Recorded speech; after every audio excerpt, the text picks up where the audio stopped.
आगे बढ़े और आपको बताएं, अमेरिका ने डील के बाद पाकिस्तान का तिजारती टैरिफ 29% से कम करके 19% कर दिया है। पाकिस्तान को भारत के मुकाबले में ज़्यादा रियायत दी गई है, जबकि भारत पर 25% और बांग्लादेश, श्रीलंका और वियतनाम पर 20% टैरिफ आयद किया गया है। पाकिस्तान को खित्ते में मौजूद उसके तिजारती हरीफों के मुकाबले में सबसे ज़्यादा रियायत मिल गई है। तुर्की पर 15%, जनूबी अफ्रीका पर 30% और स्विट्ज़रलैंड पर 39% टैरिफ आयद किया गया है। मशरक़ वस्ता में अमेरिका के इंतहाई करीबी इत्तेहादी इसराइल पर 15% टैरिफ लगा दिया गया। पॉलिसियों पर इख्तलाफात के बायस कनाडा पर टैरिफ बढ़ाकर 35% कर दिया गया। टैरिफ का इतलाक आज से हो गया है। व्हाइट हाउस की तर्जुमान कैरोलाइन लेविट का कहना है कि चीन के साथ दुरुस्त समत में आगे बढ़ रहे हैं। दोनों ममालिक के नुमाइंदे बराह रास्त राबते में हैं।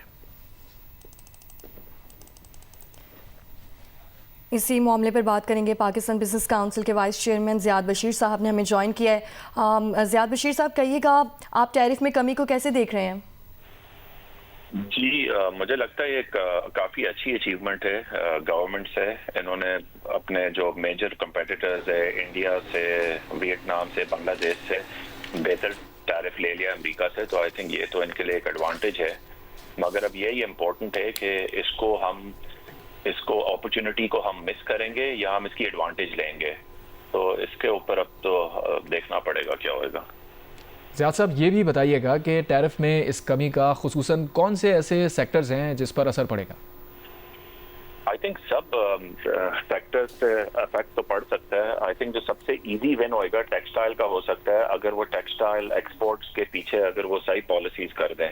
अभी हमें देखना है कि जाहिर बात है, हमें इसका जैसे इंडिया को अगर 25% का टैरिफ है और हमारे को 19% का टैरिफ मिला है, तो उसमें लग रहा है कि 6% हमें बेनिफिट है। बांग्लादेश को और वियतनाम को अगर 20% का मिला है, तो हमें 1% का टैरिफ में वो एडवांटेज है। मगर इसके साथ बिगर पिक्चर भी देखना है कि हमारा टैक्स रेट पूरे रीजन में सबसे हाईएस्ट है, हमारे एनर्जी रेट्स भी पूरे रीजन में सबसे हाईएस्ट है। और अभी जो अगर EFS स्कीम है, वो भी उन्होंने एक्सपोर्टर्स से आई थिंक वो कॉटन पे और कॉटन यार्न और कॉटन फैब्रिक से अभी रिवोक की है लास्ट वीक। तो अगर आप ये पूरे बिगर पिक्चर को देखेंगे, हमें ये भी देखना है कि हम इसका एडवांटेज उठा सकते हैं या नहीं। ये एडवांटेज अभी मिला है और बहुत जरूरी है कि हम अभी मार्केट शेयर ले लें अमेरिका में, मगर गवर्नमेंट को उसके ऊपर फोकस करना पड़ेगा और देखना पड़ेगा कि एक्सपोर्टर्स को कैसे सपोर्ट कर सकते हैं कि लेवल प्लेइंग फील्ड दे रीजनली। ज़ियाद साहब, ये भी कहिएगा कि बरामदात में कितना इजाफा मुमकिन है?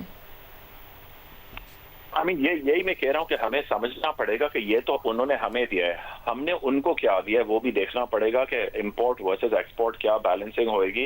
इसलिए अभी तो जाहिर बात है हमारा तो एडवांटेज होएगा, हमारा एक्सपोर्ट ज्यादा होएगा और इंपोर्ट कम होएगा, तो हमें देखना पड़ेगा हमने उनको क्या ऑफर किया है। बट जाहिर बात है अगर हम इसकी पॉलिसीज अच्छी बना दें, जैसे अगर हम tax rate, final tax regime जो FTR होता था उसको वापस एक्सपोर्टर्स को 1% पे ले जाएं, अगर ये जो EFS लगा हुआ है और जो लोकल सप्लाई फॉर एक्सपोर्ट है, जो ये यार्न भी लोकली अवेलेबल मिलता है, उसको भी वो EFS स्कीम पे पहले डाल दे जैसे अवेलेबल था, और ये चीजें कर दे, तो आई थिंक आपका एक्सपोर्ट आराम से $3-4 बिलियन बढ़ सकता है अगर हम ये चीजें वापस इनको कंपेटिटिव कर दे रीजनली, और वो एनर्जी रेट्स को भी रीजनली कंपेटिटिव कर दें। Vice chairman Pakistan business council Ziyad Bashir साहब, बहुत शुक्रिया आपका।